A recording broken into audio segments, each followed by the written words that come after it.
our company, we had Matt come in and do an optimization overhaul. And we had a 1 day with our whole firm, and then we had some time with just our leadership. And that time was really helpful to get everyone on the same page with the thought process of the planning and planning out your day and all of those different. But on top of that, with the leadership, we also did a survey and identified where some of our gaps were as an organization. And then we took time with our leadership to talk through the gaps and assign the gaps. And so usually, you might have someone come in and they'll do something like this, but I rarely see where there is a walk away with action steps. What we were able to do out of that 1 day was we identified out of the survey about 6 things that needed to be worked on. We also assigned people who were going to be responsible for them. Then when we came back to the firm, we picked the 3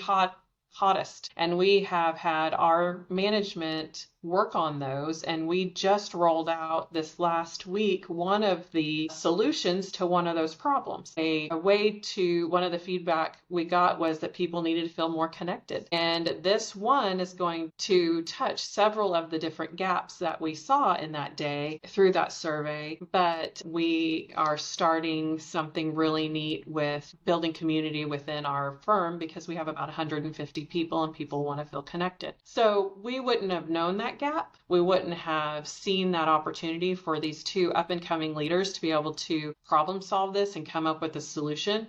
The solution is something that I just love. It is such a great idea. I'm really proud of them for bringing it out. And those are things that we wouldn't have had time for, would have thought to bring in our up and coming leaders to help solve if it wasn't for the 1 day, and really pushing us to, during that time, assign it and work on it.